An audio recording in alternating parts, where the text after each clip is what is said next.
priorities, we allocate a certain number of points to new projects for projects that are within the first 5 years of operations, and also for rural projects. And we had a fair amount of text to decide the funding, to describe the funding priorities.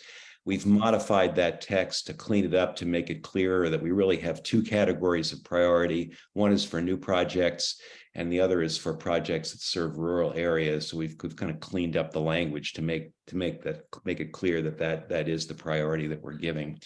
And I think we've reallocated the points to funding priorities to 15 out of 100. So that's a pretty quick summary of the changes that we're making, but basically those conform to our present practice, except for the point shifts.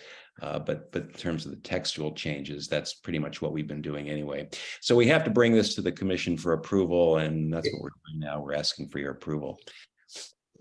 I have a question. Yeah, go for it. Yep. This is Erica. So I'm going to kind of stand in for Catherine because I think she had this point because she and I are working on the consumer grant scoring. And you guys are doing partnership grants, so I'm not going to upend your particular rubric. But we have had some concerns about sort of the below meets and exceeds expectation way of delineating the points. And we think it might be better to have it more as a spectrum. So I'm just going to put that out there as something that I think that's going to come up, I think, in the rules committee as far as whether we're going to have a rubric more generally. But I did just want to raise that because I know that's something Catherine and it's our first time doing discretionary grant scoring. So I wanted to raise that was something we thought. But I also don't know, you guys have been working with this rubric, so I'm not going to not support it. But I just wanted to raise that as we actually, I think that's a conversation that I think is worth having. For now, I guess I'd like to keep the below meets and exceeds.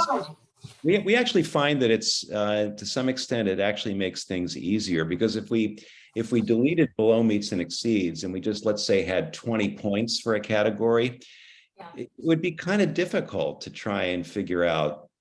Actually, we find, let me rephrase that. We find it easier, at least I do, to at least have buckets to put things into, rather than have the flexibility to say, well, this one gets 4 and this one gets 6 and this one gets 8. So I don't know. I think there are two sides to that issue. I understand your argument that it provides maybe more flexibility and precision, but on the other hand, the exceeds, meets, and is below expectations actually is fairly intuitive, and at least it seems to work for us.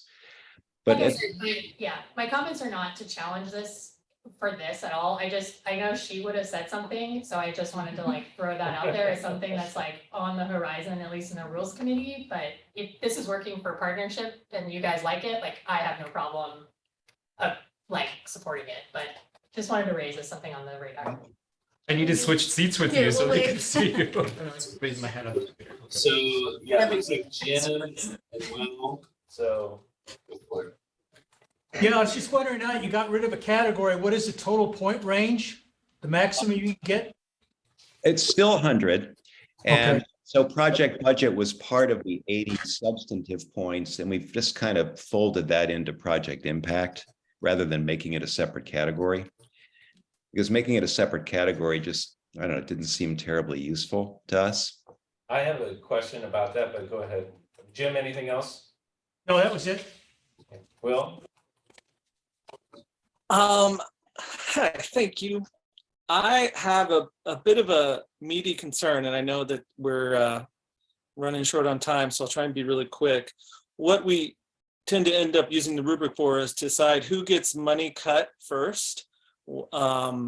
Usually an 85% reduction of some sort or however much. And the way that this has been redone, and we didn't get a chance to talk about it in partnership grants because we ran out of time there. I'm a little concerned that it doesn't express our prioritization of rural and new programs in a way that works. And I checked this by going through a hypothetical of if we had a really great program that had made some change, but they had exceeds on most, they would score an 85. But if we had a rural program that was new and they just came in baseline, they met the expectation, and they got a funding priority of 3, the highest, they would come in with a 75 points. And I don't know that that reflects how I would prioritize. And I think if the goal of the rubric is to provide transparency, while we have discretion to make changes and who we're going to cut and not cut, I think the rubric should, as much as possible, reflect our actual priorities. And if we're going to prioritize rural and new projects, then that funding priority number or multiplier needs to be higher. And I have some other smaller concerns, but that's the only meaty one. Well, let's actually flip down to the actual slide that shows the priority, if we could do that. Well, it's Yeah, the score so this is the proposal on priorities, and the proposal is that we prioritize both new projects and rural projects, and on that scale, projects can get up to 15 points, depending upon how new they are and how significantly they focus on rural. So I'm not sure. I'm not sure I understand your concern.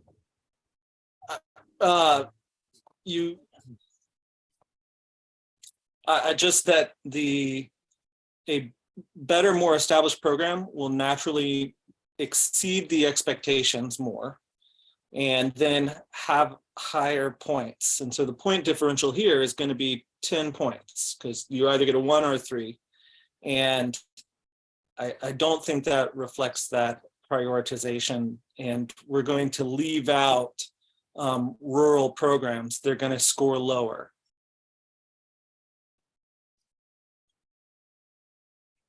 Yeah, I don't. Okay.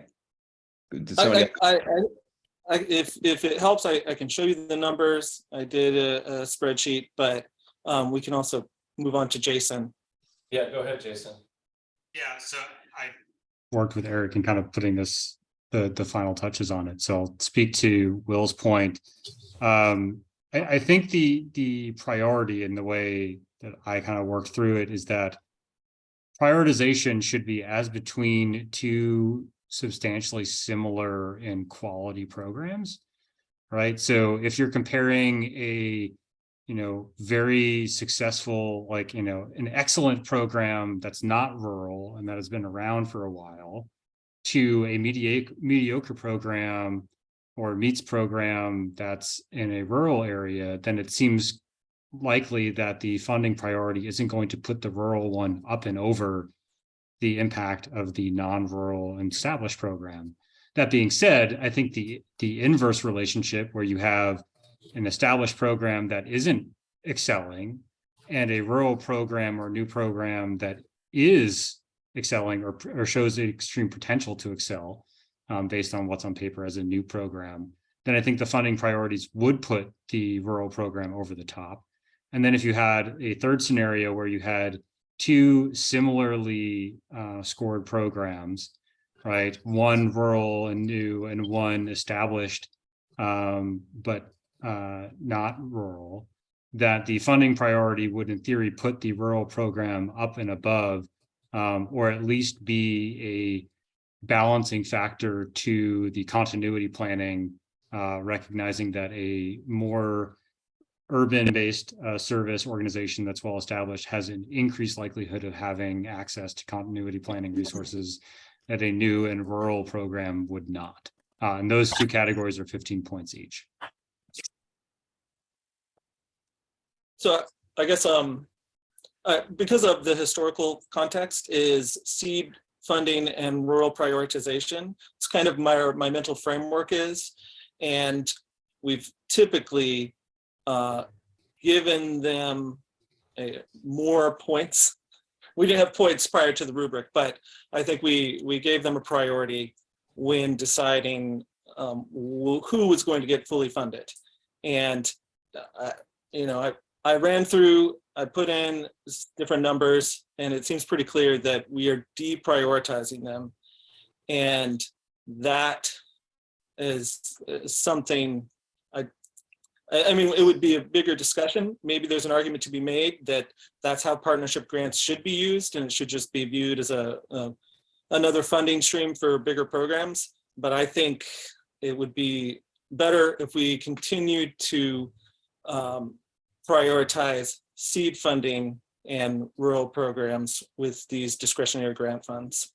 But this approach does not significantly change the way we've done things before. We've always first looked at the substantive aspects of the project to see how well, what their goals are, how well they deliver them, et cetera, et cetera. Priorities were sort of icing on the cake. If they were new, we would give them some extra points.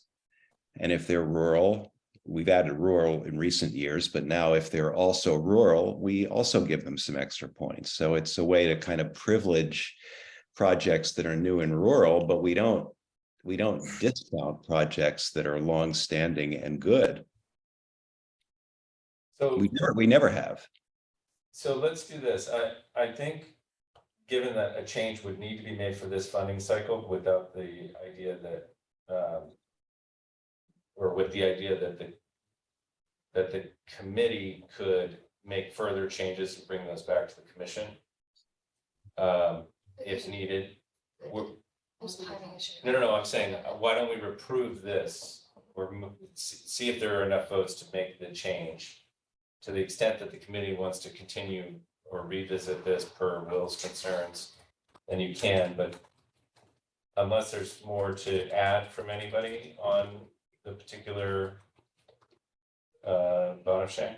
Yeah, Christian, just a quick question. I'd really want to hear staff and have them weigh in on their recommendation on this if they have any recommendations. I mean, staff supports the committee's recommendation as Eric presented it. We do think that this conforms more to practice, and I don't think that it privileges or deprioritizes, maybe a newer, less established rural project over perhaps a more established organization. I feel like that hasn't come up with the committee, and the committee recognizes that there are differences in how larger organizations might be able to put forth a higher quality application. So staff supports the committee's recommendation. And staff worked alongside the committee to draft this. Eric and Jason are presenting on behalf of that committee, but staff. Yeah, so and the committee discussed this at their last meeting, delegating, and as Will mentioned, they ran out of time, so they delegated authority to Eric as chair to finalize it with staff. Thank you. This is perhaps a much larger conversation, but I want to just state something here on this point. Staff does this work day in and day out. This is this is the water they swim in. Multiple years, lots of experience and expertise. And the trend on the commission has gone to, for various reasons, towards maybe getting too far in the weeds for commission members. And I would like to have us start exploring, where we could start pulling back and giving staff more authority, which is what they should have and do have. But I will say in the years past have started to step into that realm. We are an oversight body. We are not staff, and the getting into the weeds and doing their work, I think we want to start revisiting how we're doing this as commission members. So if this is a recommendation, I would like to move, and I'll leave it there. And I will second. So there's I agree recommendation with on, all of those points. and the recommendation is on the screen at the moment. We need to read the resolution out loud, or I think we can just adopt that. So there's a motion and a second. I appreciate the robust discussion. Recognizing, well, you may not vote for this, but just the same. Oh, go ahead, Will, last point. Yeah, I want to say that I agree very broadly with the idea that we are an oversight body. But since those remarks appeared to be addressing my concerns, the process is how we express our goals. And I think it's important that when we set something out, it's matches what we all have, number one, have a common understanding, and that it matches what we all understand those priorities to be, and that we allow for that robust conversation. And unfortunately, I did not get to see this rubric until this agenda and have this conversation. So that's why I raised it here. I agree with those points and would love to see that implemented further. Thank you. Just, I'm gonna Chris, let I don't want to belabor the point. I just want to make sure that I do address one thing. Will, I didn't make this comment solely because of your comments. Okay. It's what I've observed in this meeting and many meetings and over the last several years. So it's just, I thought that this would be an opportunity not to single you out in any way.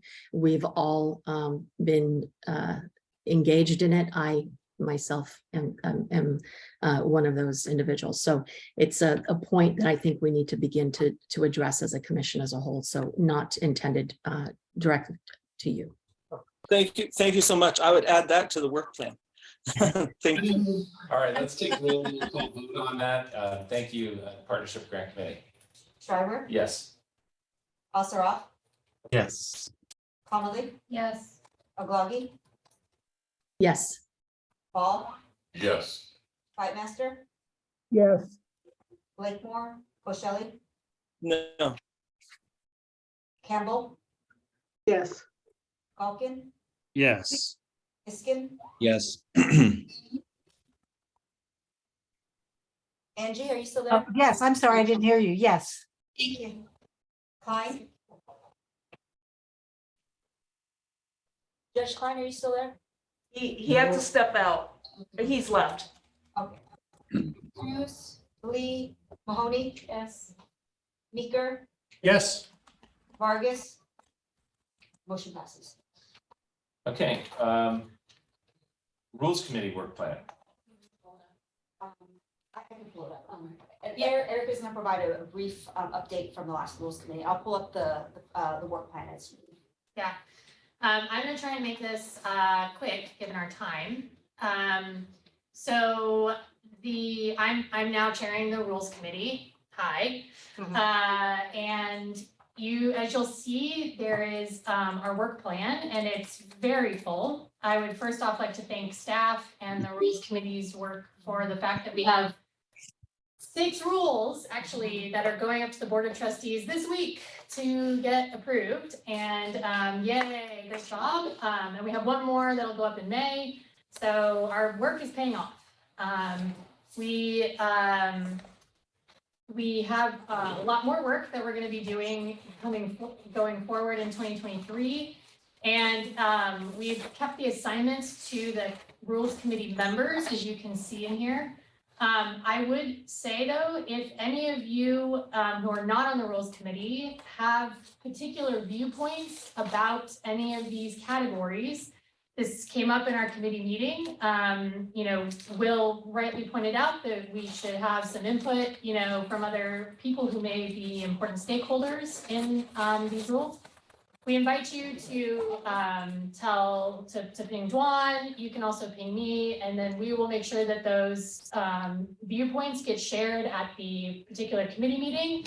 I also invite you to come to the committee meetings and come and make public comment. And a couple of other things, we anticipate that for some of the more complicated stuff, we'll start working on them a little earlier in the year so that there's more time to kind of process them out. And some of the working groups may opt to actually raise it at an earlier committee meeting. So to invite some input from either the Rules Committee or anyone else who would like to be heard on this. So we encourage you to keep an eye on, like, take a look at this agenda, mark down things that you're interested in, take a look at our committee meeting dates, show up, make your comments heard. We want this to be a really transparent, robust discussion and, you know, obviously within the Bagley Keene obligations. So don't be like traipsing around an email, you know, come to the meetings. Thank you very much. If you have any, I don't know if anyone has any questions. If you have questions about what anything in particular means, I would ping Dawn or me and we can give you more details, but I'm not gonna go through all of them. And I just want to personally thank the Rules Committee and Erica for chairing. This is a very heavy lift of a committee. Each of these working groups, just to give you a sense, work on these topics between 6 months and a year and a half. Some of these memos are 20, 25 pages with like a 50-page attachment. So it's a lot of work to do on this committee. So thank you. But also staff, you guys do a lot, most of the heavy lifting on it, and we're very grateful. Will. I really wanted to highlight that on this work plan is the IOLTA reserve. And we tend to spend a lot of time talking about how much we want to allocate in June. And I think it's a great conversation. We'll continue to, but I would like to invite all of the commission members who have strong feelings on how that reserve should work to please come to the committee meetings and to discuss that, because I think I would love to have a deeper understanding before making a recommendation to the commission and really hear those viewpoints before we discuss it in a commission meeting. It's a big one, it's a meaty one, and I look forward to discussion and debate on that one. I will say there are no small rules though, like even the little ones are still important. So, Sorry, you I'm know, sorry. I feel very, that the functional matrix is quite key. So, but yes, if you want to come to do IELTS Reserve, you want to do the rubric stuff, that's coming up. So yes, thank you, Will, for your plug. Anything else? Thank you. Thanks. I know that is a heavy lift. Bonnie, are you still there? And Melanie? I'll give the floor to Selena for a quick update from LAC, if any. Sure, I'll keep it very short because I have to get to Girl Scouts, ironically, Angie. I'm happy that I've matched Bonnie today, even though she's not showing her picture. Because we all know that Bonnie will be retiring soon. I wanted one more chance to match Bonnie. Just look how Louise's hands are there. The updates from LAC operations. We are continuing to do a lot of work around wellness. I think over the past couple of years, we've really been having a lot of national attention to burnout, wellness, self-care, and we are continuing to do wellness summits and a lot of wellness programming. We're trying to really make that conversation very live in our community for vicarious trauma and other, general burnout reasons. We have a lot of webinars, a lot of coordinating work we're doing, and we're gonna be launching a few different working groups next year. I think the Rules Committee has so much work to do that we think that we may need to do some separate working groups of legal aid organizations to kind of give more feedback. So I think 2023 is gonna be a very, very busy year from us, but those are our main updates. Thanks for being here too. And I know that you're being relied upon to speak for the broad and diverse interests of the legal aid community. So no small task at times. Melanie, Bonnie, I'm not sure if you're here. I'm hopeful, Bonnie, that you will be at our December meeting. And I'm going to assume that you will be. Selena did mention that Bonnie is a short timer, she's retiring, so we'll discuss that at greater length in December. And hearing nothing from our judicial council liaisons, I will just say thanks again, everybody, for being in person in LA, being up here, and for all your continued service, and that goes for staff. So thanks, everybody. I appreciate it. Thank you. All right, I'll adjourn in memory. Thanks, everybody. Take care. Thank you, bye-bye. Hey, Jim, before you hang up, I would just say that what your teacher taught you, you taught me. So way to pass the baton. And then we will do another reminder.